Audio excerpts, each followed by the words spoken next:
The radio crackled with static at 3:47 hours, Eastern Standard Time. General Marcus Whitfield stared at the communications board, his weathered fingers gripping the edge of the metal desk until his knuckles turned white. The voice emerging from the speakers carried the unmistakable tremor of a man who had seen too much death in one night. Phoenix Base, this is Anvil 6. We are completely overrun. I repeat, completely overrun. Air support is negative. All birds down. We have enemy armor moving through the valley like ghosts. Where the hell is our cover? The general's aide, Lieutenant Morrison, shifted uncomfortably beside him. The situation board painted a picture of catastrophic failure across 3 grid squares. 12 Apache helicopters, gone. 4 F-16 Fighting Falcons, shot down or disabled. An entire squadron of close air support aircraft had vanished into the mountain terrain of the disputed border region, leaving ground forces exposed and bleeding. Whitfield reached for the microphone, his voice steady despite the chaos unfolding on multiple fronts. Anvil 6, Phoenix Base, we are working the problem. Hold your position. But even as he spoke those words, the general knew they sounded hollow. The enemy had deployed something new, something that had turned their technological advantage into scattered wreckage across hostile territory. Satellite imagery showed the remains of American aircraft scattered like broken toys across rocky outcroppings and narrow valleys. The pilots, his pilots, were either dead or captured. Morrison cleared his throat, holding a tablet displaying real-time battlefield intelligence. Sir, we have one asset still operational in the sector. Single A-10 Thunderbolt II, call sign Wrench. She's been maintaining radio silence for the past 40 minutes. Whitfield's eyebrows raised slightly. The A-10 community was small, tight-knit, and predominantly male. Female pilots in the close air support role were rare, especially ones flying solo deep penetration missions. Captain Elena Wrench Vasquez, sir. 28 years old, graduated top 10% from the academy, but she's been difficult to work with. Multiple commanding officers have requested transfers. She flies like she has something to prove. The general studied the tactical display, watching the single blue dot representing Wrench's aircraft moving slowly through contested airspace. Every other friendly symbol had either disappeared or turned red, indicating destroyed or captured assets. Yet this lone A-10 continued its methodical patrol pattern, seemingly oblivious to the disaster unfolding around her. "Get her on the horn," Whitfield commanded, a strange feeling settling in his stomach. Something about this didn't add up. In his 30-year career, he had learned to trust his instincts, and right now they were screaming that Captain Vasquez knew something the rest of them didn't. The communications officer nodded, adjusting frequency dials with practiced precision. "Wrench, Phoenix Base, come in, over." Static filled the air, followed by silence that seemed to stretch for eternity. Captain Elena Vasquez had been hearing the radio chatter for over an hour, each transmission painting a clearer picture of the massacre unfolding below. Through her cockpit canopy, she could see the orange glow of burning aircraft wreckage scattered across the mountainous terrain like fallen stars. The Fairchild Republic A-10 Thunderbolt II responded to her gentle touch on the stick, banking slightly to avoid a plume of smoke rising from what had once been an Apache helicopter. Her call sign, Wrench, had started as mockery during flight school. While other cadets socialized or studied tactics, Elena could be found in hangars, sleeves rolled up, learning every bolt and rivet of the machines she would eventually fly. Instructors initially dismissed her obsessive attention to mechanical detail as compensating for perceived inadequacies in traditional pilot skills. They were wrong, but the nickname stuck. "Wrench, Phoenix Base, come in, over." Elena's gloved hand hovered over the radio transmit button. She had maintained radio silence not from cowardice or confusion, but from careful observation. The enemy had demonstrated an uncanny ability to track and eliminate aircraft almost immediately after they transmitted. Every helicopter that had called for support had been destroyed within minutes. Every fighter that had reported its position had vanished from radar shortly afterward. She keyed the microphone with deliberate precision. "Phoenix Base, Wrench, I'm here." The relief in General Whitfield's voice was palpable through the static. "Wrench, what's your status? We've lost contact with all air assets in your sector." Alina banked the A-10 around a rocky outcropping, her eyes scanning the terrain below through the heads-up display. The aircraft's titanium armor plating caught the early morning sunlight, and she could feel the reassuring vibration of the GAU-8 Avenger cannon mounted in the nose. This machine had been built for one purpose: close air support in hostile environments. "Phoenix Base, I'm observing multiple enemy positions using advanced electronic warfare capabilities. They're jamming communications and tracking aircraft through radio emissions. Every bird that transmits gets lit up within 60 seconds." There was a pause on the radio before Whitfield responded. "Wrench, we have ground units in immediate danger. Anvil 6 is requesting immediate close air support." Alina studied her tactical display, noting the positions of friendly ground forces. They were pinned down in a valley approximately 12 kilometers from her current position, surrounded by enemy armor and infantry. The smart play would be to maintain altitude, preserve her aircraft, and wait for additional support. But Alina had never been interested in smart plays. "Phoenix Base, Wrench inbound on Anvil 6's position. Recommend all ground units mark positions with infrared strobes and maintain radio silence until I establish air superiority." She pushed the throttles forward, and the twin General Electric TF-34 engines responded with a deepening roar. They accelerated toward the contested valley, flying low and fast between mountain peaks to avoid radar detection.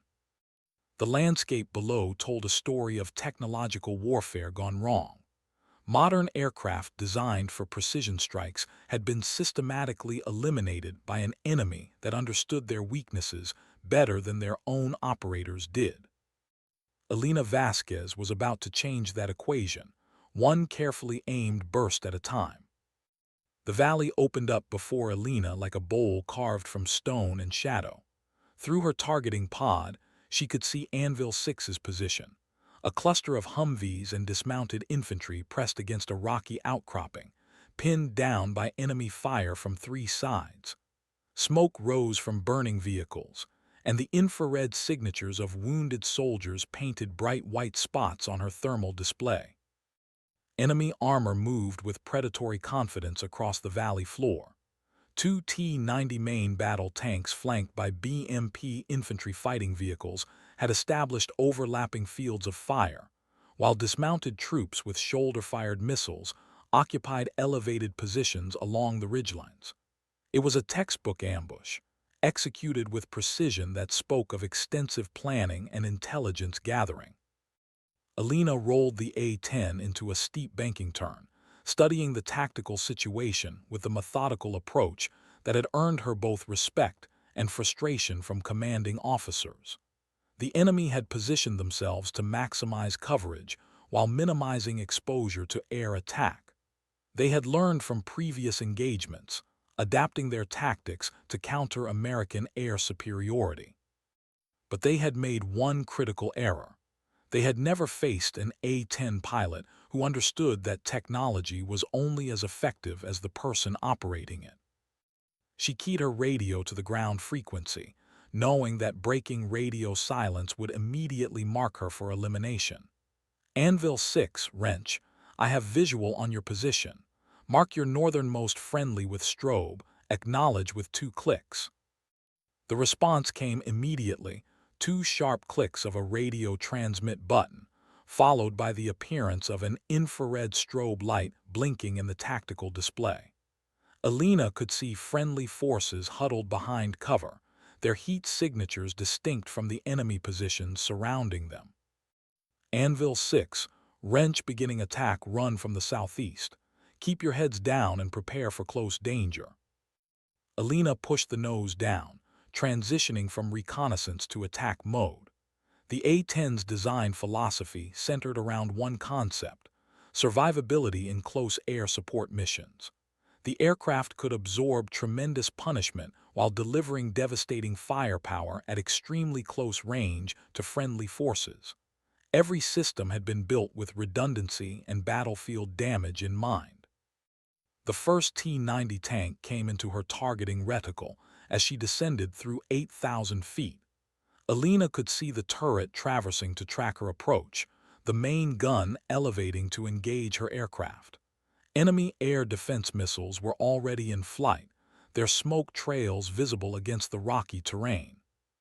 She waited until the last possible moment before firing, allowing the GAU-8 cannon's depleted uranium rounds to find their target with devastating precision. The tank's turret erupted in secondary explosions as ammunition cooked off, sending a pillar of black smoke into the morning sky. Surface-to-air missiles streaked past her canopy as Alina pulled into a tight climbing turn, using the A-10's impressive maneuverability to defeat the incoming threats. Her aircraft shuddered as shrapnel from a near miss peppered the armored cockpit, but all systems remained operational. The second T-90 was already rotating to engage her when she rolled into her next attack run. Alina's hands moved across the cockpit controls with practiced efficiency, selecting armor-piercing rounds for the GAU-8 cannon while simultaneously deploying chaff and flare countermeasures. The A-10 had been designed by engineers who understood that close air support meant operating in the most dangerous possible environment, directly above enemy forces at low altitude and relatively slow speed. The second T-90 main battle tank fired its 125 smoothbore cannon just as Alina triggered her attack run. The enemy round passed close enough to her aircraft that she could see the projectile streak past her left wing, missing by less than 50 feet. Her return fire was more accurate. The GAU-8's 7-barrel rotary cannon sent a stream of 30 depleted uranium rounds into the tank's front armor, penetrating the hull and detonating the internal ammunition storage. Anvil 6 wrench, 2 enemy tanks destroyed, moving on dismounted infantry positions. Alina pulled the A-10 into a climbing turn, using the aircraft's surprisingly tight turning radius to reposition for attacks on the infantry fighting vehicles. Through her targeting pod, she could see enemy soldiers scrambling between rocky positions, some carrying shoulder-fired surface-to-air missiles, while others operated crew-served weapons. A missile launch signature appeared on her threat warning display. Someone had locked onto her aircraft with an infrared-guided system. Alina immediately deployed flares while executing a hard turn toward the missile position, using the A-10's armored cockpit and redundant systems to survive hits that would destroy other aircraft. The missile detonated close enough to pepper her starboard wing with shrapnel, but the A-10's design philosophy of survivability over speed meant that she could continue fighting even with significant battle damage. Alina switched to her Maverick air-to-surface missiles, targeting the BMP infantry fighting vehicles that were providing fire support to the dismounted troops. Anvil 6, be advised, danger close. Stand by for Maverick employment. The first AGM-65 Maverick missile streaked from its underwing pylon, guided by Alina's targeting pod to impact directly on the lead BMP. The vehicle disappeared in a fireball of exploding ammunition and fuel, sending debris cascading across the valley floor. The second BMP attempted to retreat behind a rocky outcropping, but Alina's second Maverick found its target before it could reach cover. Enemy small arms fire rattled against the A-10's titanium armor plating as she made another low pass over the valley. The distinctive sound of bullets striking armored surfaces was oddly reassuring. It meant her aircraft was absorbing punishment that would otherwise be directed at the trapped ground forces below. Through her canopy, Alina could see muzzle flashes from individual enemy positions scattered among the rocks. Each flash represented a threat to Anvil 6's survival, and each threat required elimination through precise application of firepower. She armed the aircraft's remaining ordnance and began her final attack run, knowing that after this pass, she would be committed to gun runs only. Alina lined up her final Maverick missile on a concentration of enemy infantry positions among the ridgeline rocks. The targeting pod's thermal imaging revealed at least 15 individual heat signatures clustered around what appeared to be a heavy machine gun emplacement. These soldiers had been directing devastating fire on Anvil 6's position for over 2 hours, and their elimination would significantly reduce pressure on the trapped ground forces. Anvil 6 Wrench. Final Maverick, danger close on the eastern ridge. Keep your people down. The missile's flight time was less than 8 seconds, but Alina watched every moment through her targeting display as the AGM-65 tracked toward its target. The explosion scattered enemy personnel and equipment across a 50-meter radius, eliminating the heavy weapons position and forcing surviving troops to abandon their elevated firing positions. Now came the most dangerous phase of close air support: gun runs at extremely low altitude against dispersed enemy forces. Alina rolled the A-10 into a shallow dive, lining up the GAU-8 cannon on remaining enemy positions, while enemy small arms fire intensified around her aircraft. The distinctive BRRT sound of the 7-barrel rotary cannon echoed across the valley as depleted uranium rounds chewed through enemy cover and personnel. Her threat warning system screamed as another surface-to-air missile launched from a concealed position. Alina pulled into a hard climbing turn while deploying her remaining countermeasures, feeling the aircraft shudder as missile fragments struck her port engine. The General Electric TF-34 turbofan continued operating, though oil pressure readings showed deterioration that would eventually force shutdown. Phoenix Base Wrench. I'm taking battle damage but continuing mission. Anvil 6's position is being cleared. General Whitfield's voice crackled through the radio with barely controlled tension. Wrench, we're tracking multiple missile launches in your vicinity. Consider breaking off and returning to base. Alina banked around for another gun run, studying the tactical situation through her damaged but functional targeting systems. Enemy resistance was collapsing under her sustained attack, but several pockets of troops remained active. More importantly, she could see fresh enemy reinforcements moving through the northern pass, additional armor and infantry that would arrive within minutes if not engaged immediately. Phoenix Base, negative. Anvil 6 needs immediate extraction, and I have enemy reinforcements inbound from the north. I can hold them until rescue assets arrive. She rolled into another attack run, the damaged port engine trailing thin smoke as the A-10 descended toward the valley floor. Enemy muzzle flashes continued winking among the rocks, but their volume and accuracy had decreased significantly. The psychological effect of sustained close air support was often as important as the physical destruction of enemy equipment. Through her radio, Alina could hear Anvil 6 coordinating their movement toward an extraction point, their voices carrying new hope where there had been only desperation minutes earlier. But the reinforcing enemy column was getting closer, and her aircraft was running low on ammunition while accumulating damage that would eventually force her to break off the engagement. Alina switched her radio to the emergency frequency as she completed another strafing run against dispersed enemy positions. The damaged port engine was producing concerning vibrations, and hydraulic pressure in the secondary flight control system had dropped to marginal levels. Despite the A-10's legendary durability, accumulated battle damage was beginning to affect aircraft performance. Phoenix Base Wrench. I need immediate search and rescue assets for Anvil 6's extraction.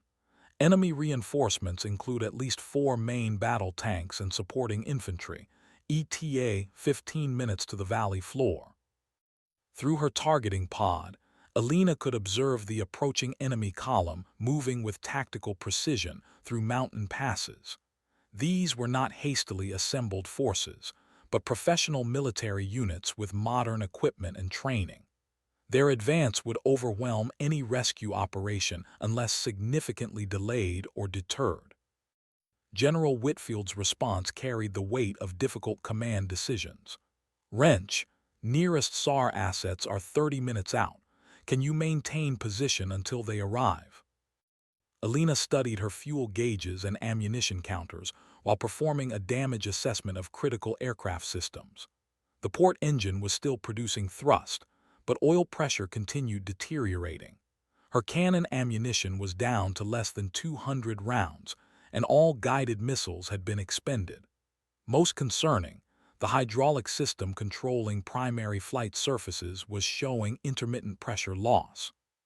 Phoenix Base, I can hold for 25 minutes maximum. After that, aircraft survivability becomes questionable. She rolled into another attack run against the advancing enemy column, using her remaining cannon ammunition to target the lead vehicles. The GAU-8's depleted uranium rounds penetrated the armor of a BMP infantry fighting vehicle, causing secondary explosions that blocked the narrow mountain pass. Enemy forces would need time to clear the wreckage or find alternate routes, buying precious minutes for the rescue operation. Enemy return fire was immediate and accurate. Alina felt the aircraft shudder as large-caliber rounds struck the armored cockpit area, spiderwebbing the reinforced canopy glass, but not penetrating the titanium protection systems. The A-10 had been designed to survive exactly this type of close-range engagement with ground forces. Anvil 6, Wrench. Move to extraction point Alpha. I'm keeping the northern approach clear, but you need to move fast. Captain Rodriguez's voice came through the radio with grateful determination. Wrench, Anvil 6 moving. We owe you our lives. Alina pulled into another climbing turn, using the A-10's maneuverability to reposition for the next attack run. Below, she could see Anvil 6's personnel moving between cover positions toward the designated extraction point, their movement coordinated and purposeful now that enemy pressure had been reduced. But her ammunition counter showed only 90 rounds remaining, and the enemy column was adapting their tactics to her attack patterns. Alina made a decision that would define her military career. She would hold position until every member of Anvil 6 reached safety, regardless of personal cost. The enemy column had reorganized after Alina's initial attack, spreading their vehicles to prevent single strikes from blocking the entire formation. Professional soldiers were adapting to her tactics, using terrain masking and suppressive fire to limit her attack effectiveness. Alina could observe their movement through her targeting pod as they advanced with tactical discipline that spoke of extensive training and combat experience. Her damaged port engine finally seized, turbine blades grinding to a halt with a shudder that vibrated through the entire aircraft. Alina secured the failed engine and continued flying on single-engine power, knowing that her operational time was now severely limited. The A-10 could fly on one engine, but performance margins were reduced to critical levels. Phoenix Base, Wrench. I've lost my port engine but continuing mission. Where are my SAR assets? General Whitfield's voice carried strain that matched Alina's tactical situation. Wrench, rescue birds are 15 minutes out. Can you maintain? Alina studied her fuel gauges while lining up another gun run on the advancing enemy forces. Single-engine operations consumed fuel at higher rates, and battle damage to fuel lines was causing measurable leakage. Her calculations showed approximately 12 minutes of operational capability before fuel exhaustion would force emergency landing procedures. Phoenix Base, I'll hold until SAR arrives or until I can't. No other option. She triggered the GAU-8 cannon on another strafing run, her remaining ammunition chewing into enemy infantry positions among the rocks. The psychological effect of the A-10's distinctive cannon sound was evident in enemy movement patterns. Troops were abandoning positions, and seeking deeper cover rather than maintaining their advance. Through her radio, Alina could hear the rescue helicopters coordinating their approach to the extraction point. Two A-60 Black Hawks with escort gunships were inbound to extract Anvil 6's personnel, but they would be vulnerable to enemy fire during the pickup operation.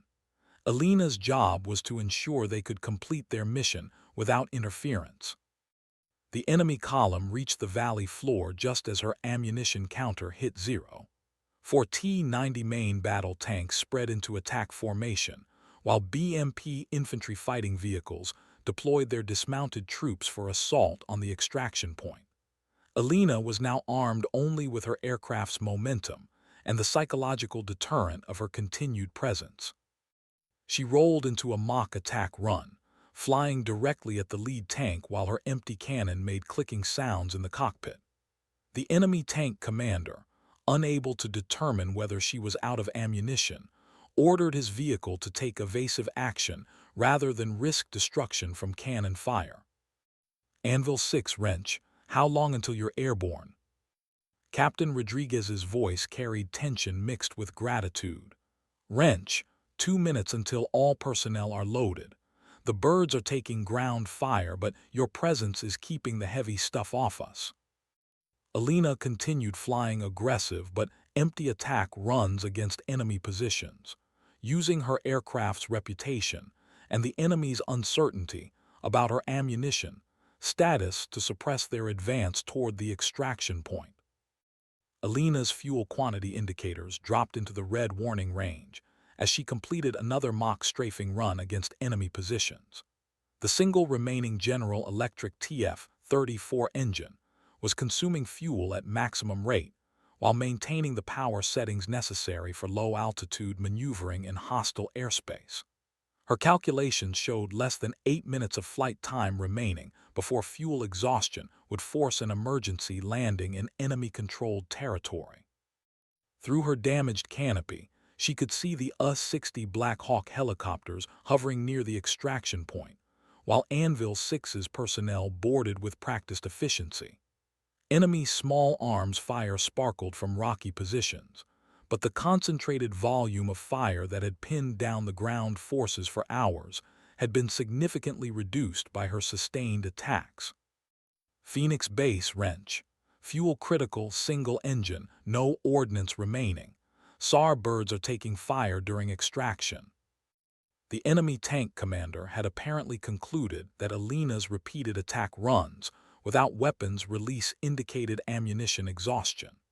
The lead T-90 began advancing toward the extraction point with its 125 main gun traversing to engage the vulnerable helicopters. Alina had perhaps 30 seconds before enemy armor would be in position to destroy the rescue operation. She made her final command decision as a pilot in the United States Air Force. Anvil 6 Wrench, get your people airborne now. I'm going to buy you some time. Alina pushed the throttle to maximum power and rolled into a terminal dive directly at the advancing T-90 tank. The A-10's titanium armor plating and redundant systems had been designed to survive ground fire, not deliberate collision with enemy armor, but her aircraft's momentum and mass would eliminate the tank's threat to the extraction operation. Wrench Phoenix Base, negative, do not engage, that's a direct order. General Whitfield's voice carried the authority of command, but Alina had moved beyond the reach of orders into the realm of tactical necessity. The rescue helicopters were lifting off with Anvil 6's personnel, but they remained vulnerable to enemy fire during their ascent and departure from the valley. At 500 feet above ground level, Alina could see individual enemy soldiers scrambling for cover as her aircraft descended in its terminal attack run. The tank commander was rotating his turret to track the approaching A-10, but the closure rate made accurate gunnery impossible. "Tell my parents I did my job," Alina transmitted on the emergency frequency as her aircraft passed through 200 feet altitude. The A-10 Thunderbolt II, call sign Wrench, impacted the T-90 main battle tank at approximately 300 knots, creating an explosion that could be seen from satellite imagery. The secondary detonation of the tank's ammunition storage sent debris across a 100-meter radius, eliminating nearby enemy positions and creating a crater that would mark the site for decades. The rescue helicopters cleared the valley safely with all Anvil 6 personnel aboard, their extraction made possible by Captain Elena Vasquez's final tactical decision. Radio silence filled Phoenix Base as personnel absorbed the implications of what they had witnessed through drone feeds and satellite imagery. The crater where Elena's A-10 had impacted the enemy tank smoldered in the morning sunlight, surrounded by scattered wreckage that represented both American sacrifice and tactical victory. General Whitfield stood before the tactical display, his weathered hands clasped behind his back as he studied the battlefield assessment reports. Anvil 6 had been successfully extracted with 0 casualties during the rescue operation. Enemy forces in the valley had been eliminated or scattered, ending their threat to coalition ground operations in the sector. The immediate tactical situation had been resolved through the actions of a single pilot whose call sign had originated from mockery. Lieutenant Morrison approached with preliminary battle damage assessment files, his voice subdued with professional respect. "Sir, satellite imagery confirms Captain Vasquez eliminated 2 T-90 main battle tanks, 4 BMP infantry fighting vehicles, and approximately 40 enemy personnel during her engagement. Her final action prevented enemy interference with the rescue operation." The general nodded, his eyes never leaving the tactical display where Elena's aircraft symbol had disappeared from the screen 30 minutes earlier. In his 3 decades of military service, he had witnessed numerous acts of heroism, but few had demonstrated such clear understanding of tactical priorities under impossible circumstances. "What do we know about Captain Vasquez's background?" Morrison consulted his tablet, scrolling through personnel files that painted a picture of competence overshadowed by personality conflicts. Elena Maria Vasquez, born in Tucson, Arizona. Parents emigrated from Mexico in the 1980s. Father worked aircraft maintenance at Davis-Monthan Air Force Base. Mother was a high school mathematics teacher. Elena grew up around A-10s, literally learned to walk in aircraft hangars. The personal details added context to Elena's mechanical expertise and her deep understanding of close air support tactics. Her childhood exposure to military aviation had provided foundation knowledge that formal training had refined into exceptional piloting skills. Academy performance: top 10% academically, but she struggled with interpersonal relationships. Multiple instructors noted her tendency to question established procedures and seek improved methods. She was technically proficient but considered difficult to manage. General Whitfield understood the type. The military produced many competent pilots who followed procedures effectively, but occasionally it produced individuals who understood aircraft and tactics at levels that transcended formal training. These pilots often clashed with institutional bureaucracy while demonstrating exceptional combat effectiveness. Operational history: 2 previous deployments, both in close air support roles. Her commanding officers consistently rated her flying skills as exceptional while requesting transfers due to personality conflicts. She had a reputation for taking calculated risks that other pilots considered excessive. The general studied the tactical timeline, noting Elena's decision to maintain radio silence while observing enemy electronic warfare capabilities, her systematic elimination of threats, and her final action to ensure mission success. Each decision demonstrated tactical understanding that exceeded standard pilot training. The intercom interrupted his thoughts with an urgent announcement. "General Whitfield to communications. Priority message incoming." Whitfield walked through the corridors of Phoenix Base with the measured pace of a career military officer, processing unexpected developments. The communications center buzzed with activity as personnel monitored multiple frequencies and coordinated ongoing operations across the theater. Alina's sacrifice had resolved the immediate crisis at Anvil 6's position, but broader tactical implications were still unfolding. The senior communications officer, Master Sergeant Patricia Williams, approached with a radio handset and an expression that mixed confusion with professional concern. "Sir, we're receiving a transmission on emergency frequency from someone claiming to be Captain Vasquez. Voice recognition software indicates probable match, but that's impossible given confirmed battle damage assessment." General Whitfield felt a chill that had nothing to do with the air conditioning system. He had watched Alina's aircraft impact enemy armor through real-time satellite feeds, witnessed the secondary explosions that had eliminated both her A-10 and the target tank. No pilot could have survived that collision and explosion. "Put it on speaker." Alina's voice emerged from the communications equipment with unmistakable clarity, though background noise suggested she was transmitting from a handheld survival radio. "Phoenix Base, this is Captain Alina Vasquez. I am alive, mobile, and currently evading enemy forces approximately 2 kilometers north of the impact site." The communications center fell silent as personnel absorbed the implications. Master Sergeant Williams spoke first, her voice carefully controlled. "Ma'am, please authenticate with current daily codes." Alina's response carried both exhaustion and dry humor. "Authentication November 77 Alpha Charlie.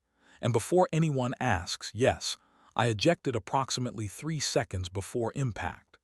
The A-10 has 0-0 ejection capability, which means I could safely eject at ground level with 0 forward airspeed, though I don't recommend the experience." General Whitfield took the handset, his command voice masking the relief he felt at hearing one of his pilots report survival under impossible circumstances. "Wrench, Phoenix Base Actual, what's your current status?" "Sir, I have minor injuries from the ejection sequence, but I'm mobile and carrying standard survival equipment. I can observe enemy forces regrouping in the northern valley, and they're actively searching for me. I need extraction, but it won't be easy. They know an American pilot is loose in their territory." The tactical implications were immediately apparent. Alina's survival meant the enemy would dedicate significant resources to capturing or killing her, potentially disrupting their broader operational plans. More importantly, she possessed detailed intelligence about enemy capabilities and tactics that could prove invaluable for future operations. "Wrench, understand you need extraction. We're working the problem. Maintain radio silence except for emergency communications. Help is coming." Alina's response carried the dry humor that had characterized her radio communications throughout the engagement. "Phoenix Base, I'll be the one hiding behind rocks and trying not to get shot. Wrench out." General Whitfield handed the radio back to Master Sergeant Williams, while his mind processed the tactical challenges of extracting a downed pilot from hostile territory crawling, with enemy forces seeking revenge for their losses. Alina Vasquez crouched behind a boulder formation approximately 50 meters from the crater where her A-10 had eliminated the T-90 tank 6 hours earlier.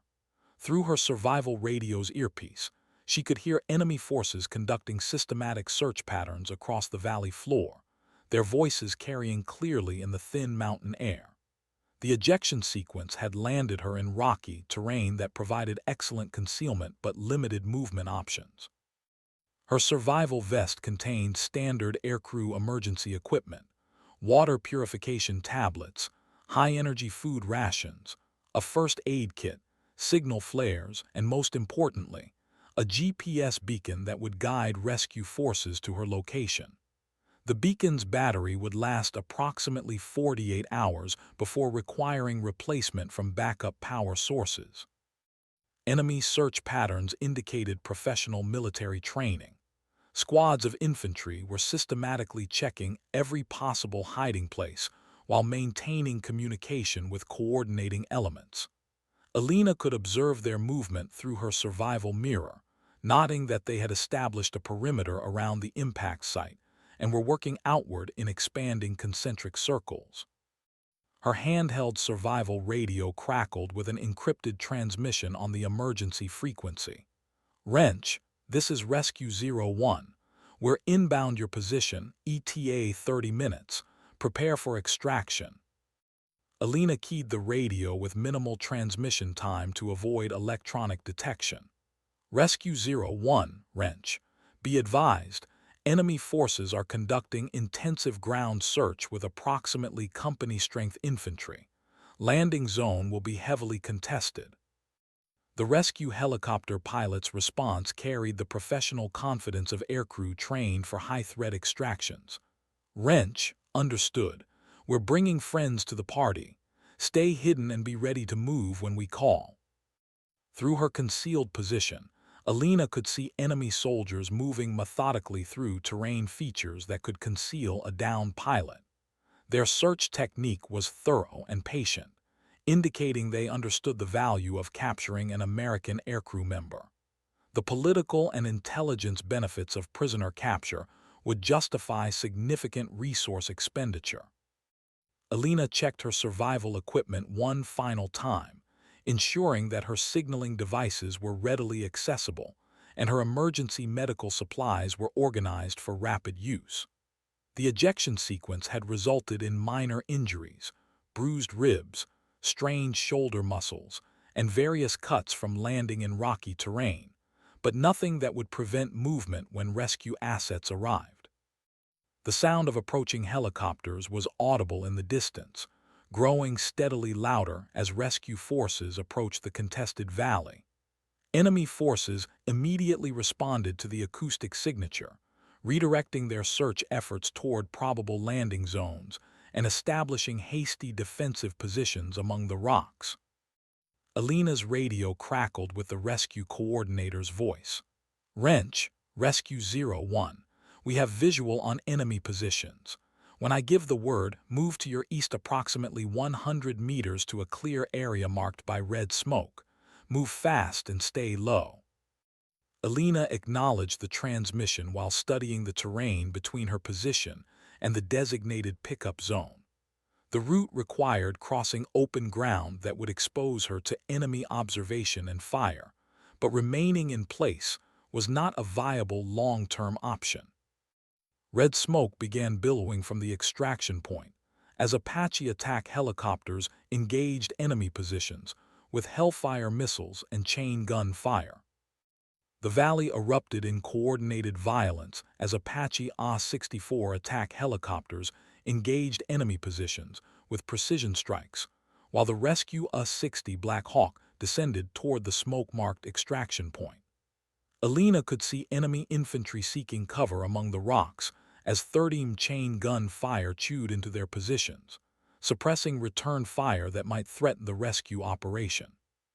Wrench, move now, go, go, go. Alina sprinted from her concealed position toward the extraction point, carrying her survival gear while staying as low as possible to minimize her profile against enemy observation. Rifle fire cracked around her position as enemy soldiers identified the running figure and attempted to prevent her escape, but suppressive fire from the Apache helicopters kept their accuracy degraded.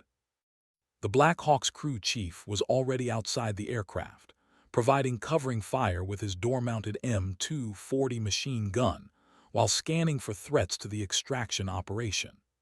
Alina could see the pilot maintaining a steady hover despite ground fire impacting around the helicopter, demonstrating the professional skill that characterized Air Force rescue operations. 30 meters, keep moving. Enemy mortar rounds began impacting near the extraction point as opposing forces attempted to disrupt the rescue operation through indirect fire. The Apache helicopters immediately engaged the mortar positions with Hellfire missiles, eliminating the threat through precise targeting of enemy crew-served weapons. Alina reached the helicopter's door as the crew chief grabbed her survival vest and pulled her aboard the aircraft. We got her. Go, go, go. The US-60 lifted off immediately, accelerating away from the contested landing zone while maintaining low altitude to avoid potential surface-to-air missile threats. Alina strapped herself into the aircraft's troop seating, while the crew chief conducted a rapid medical assessment of her condition. "How are you feeling, ma'am?" Alina's response carried exhaustion mixed with relief and dry humor that had sustained her through the day's events. Like someone who just spent 8 hours proving that the A-10 can complete its mission even when everything goes wrong. Through the helicopter's window, she could see the valley receding behind them, marked by smoke columns rising from destroyed enemy equipment, and the crater where her aircraft had made its final contribution to mission success. Anvil 6's personnel were already safely back at base, debriefing their rescue operation to intelligence officers. The rescue helicopter's pilot came over the intercom system, his voice carrying professional respect that Alina had rarely experienced during her military career. "Captain Vasquez, I'm Lieutenant Colonel Martinez, and it's an honor to bring you home. What you did today saved a lot of American lives." Alina looked out the window at the mountainous terrain where she had spent the most intense 8 hours of her military career, knowing that her actions would be analyzed and studied by future generations of close air support pilots. "Just doing my job,"